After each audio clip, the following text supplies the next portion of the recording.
Alianca Kombëtare e Këshilltarëve Bashkiak zhvilloi në Shkodër konferencën rajonale mes grave të zgjedhura në këshillat bashkiak të rajonit. Objekti i konferencës ishte angazhimi kundër dhunës në bazë gjinore dhe rritja mëtejshme e përfshirjes së grave në politikë dhe në organet vendimmarrëse.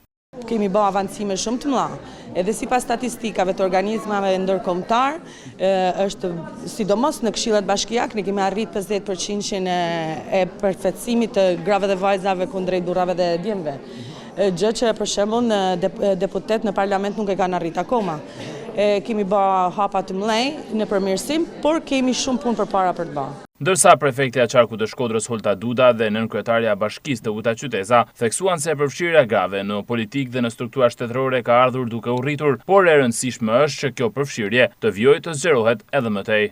Nuk shoh prezent shumë dhunë, qoftë mediatike, qoftë me bazë gjinore për gratë që përfaqësojnë Shkodrën politikë. E megjithatë, ne nuk duhet ta shohim vetëm në kontekstin lokal këtë nisëm ose këtë problematik të shoqërisë tonë, por duhet ta shohim në nivel kombëtar, sepse vërtet fillon për ne çdo gjë nga Shkodra, por përhapet në gjithë Shqipërinë. Përfaqësimi i grave në Shkodër, siç edhe ju e dini, siç e di gjithë komuniteti, është në kuotat e duhura, sepse nuk të lejon ligji të jesh ndryshe.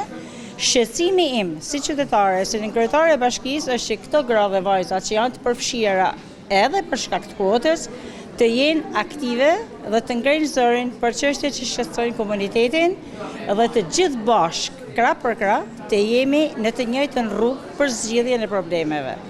Gjatë 2 ditëve të kësaj konference, gratë nga Shkodra, Malësia Madhe, Vaudesi, Puka, Fusharsi e zonat të tjera trajtuan problematika me të cilat ndeshen në terren, si në drejtim të punës që duhet bërë për forcimin e brazisë gjinore në familje, ashtu edhe përballjen me mentalitetet që shohin me dyshim angazhimin e grave dhe vajzave në politikë dhe në vendimmarrje.